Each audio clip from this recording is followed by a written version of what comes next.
Today we're driving to the Outer Banks of North Carolina to see what is left of the Lost Colony of Roanoke, whose 600 English inhabitants seem to vanish without a trace around 1587. It's a strange but true story. It all began in 1584 with Sir Walter Raleigh. A little-known fact about Sir Walter Raleigh is that he never set foot on the continent of North America. He explored South America, though, and in 1584 he sent a two-ship reconnaissance party to what is now the coast of North Carolina to find a suitable place for a settlement. The two ship captains established relations with the native Algonquins on Roanoke Island. After several weeks, the English explorers left Roanoke Island, taking two Algonquins with them. All of the explorers praised the natives and called them kind and loving toward the English newcomers.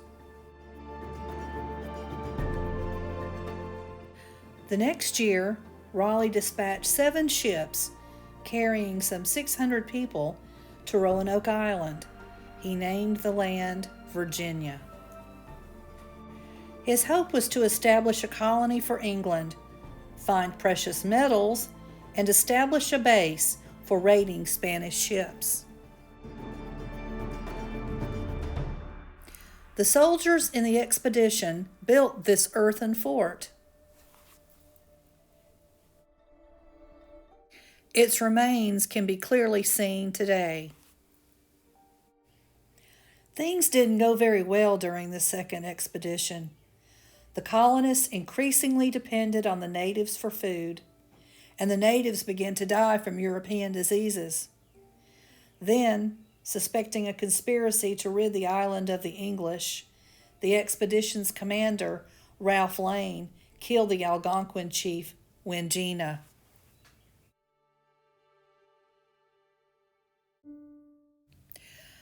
Just 2 years later, undeterred by the problems of the last voyage, Raleigh sent John White to command a voyage that was to culminate with a true colony, with women and children among the settlers.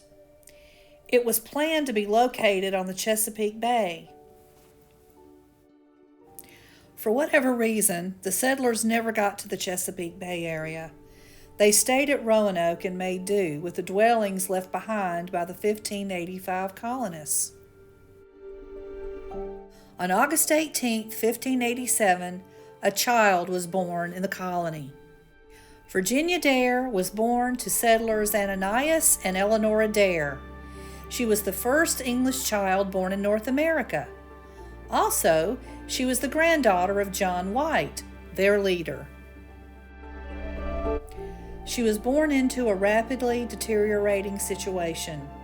Food was low, and relations with the natives suffered greatly when, after a colonist was murdered while he was catching crabs, the colonists attacked a nearby Indian village, not realizing it was a friendly group, not the group who had murdered their fellow colonist. John White had to return to England for relief supplies. Reluctantly, he left his new granddaughter and the other colonists and sailed back to England. The colonists promised that if they left Roanoke Island while he was away, they would carve their destination into a tree.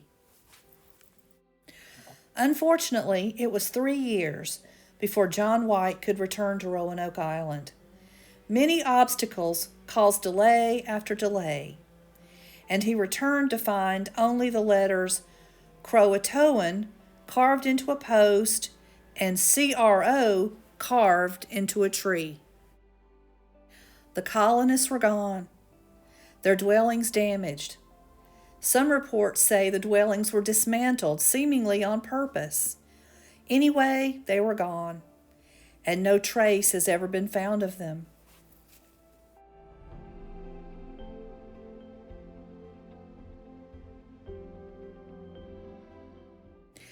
John White tried to reach Croatoan Island, now Hatteras Island, to try and find them, but a hurricane forced the ship's return to England.